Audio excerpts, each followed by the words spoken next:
السلام علیکم ناظرین، ایک سوال یہ پیدا ہوتا ہے اور اکثر طلباء بھی یہ سوال پوچھتے ہیں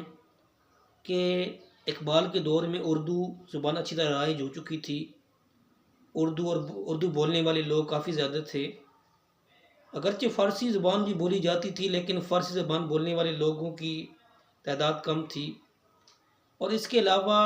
فارسی اقبال کی کوئی مادری زبان بھی نہ تھی بلکہ اکتسابی زبان تھی، اقبال نے یہ زبان سیکھی تھی۔ پھر کیا وجہ ہے کہ اقبال نے زیادہ جو شاعری کی ہے وہ فارسی میں کی ہے؟ اس کی کیا وجوہات ہیں؟ تو ناظرین، اس کا جواب اقبال نے خود دیا ہے، اور اس جواب کو مختلف ماہرین اقبالیات نے اپنی اپنی کتابوں میں اس کو لکھا ہے، جن میں ڈاکٹر امین اندرابی نے اپنی کتاب اقبال کی فارسی شاعری میں اس کو لکھا ہے، اقبال کامل میں مولانا عبدالسلام ندوی نے اس بات کو لکھا ہے، اس وجہ کو لکھا ہے۔ وہ کہتے ہیں کہ اقبال نے اس کا جواب خود دیا ہے۔ اقبال کہتے ہیں کہ پارسی از رفت اندیش ام در خورد با فطرت اندیش ام، کہ یہ جو فارسی ہے یہ میرے خیالات کے ساتھ مطابقت رکھتی ہے۔ میں اپنے فلسفیانہ خیالات کے اظہار کے لیے میں نے فارسی کا سہارا لیا ہے، کیونکہ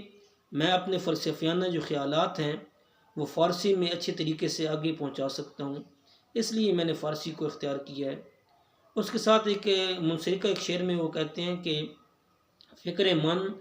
از جلوہ اش مسحور گشت، فکر من از جلوہ اش مسحور گشت، خامہ من شاخ نخل طور گشت، کہ میری جو فکر ہے اس کے جلوے سے، جلوہ اش اس کے جلوے سے مراد کیا ہے کہ فارسی کے جلوے سے مسحور گشت یعنی پرکشش ہو گئی ہے، دلوں کو لبھانے والی ہو گئی ہے، اٹریکٹیو ہو گئی ہے، یعنی میری جو فکر ہے وہ اس فارسی کی وجہ سے، اس فارسی کے جلوے کی وجہ سے مسحور ہو گئی ہے۔ اگلے مصرع میں کہتے ہیں کہ خامہ من شاخ نخل طور گشت، اور میرا جو خامہ ہے، میرا جو قلم ہے، وہ طور پہاڑ پہ موجود جو درخت ہے اس کی شاخ بن گیا ہے۔ کہنے کا مطلب یہ ہے کہ میں اپنے جو فلسفیانہ خیالات ہیں وہ فارسی میں اچھی طریقے سے لوگوں تک پہنچا سکتا ہوں، اس لیے میں نے یہ فارسی زبان کا استعمال کیا ہے، اور میں نے اپنی زبان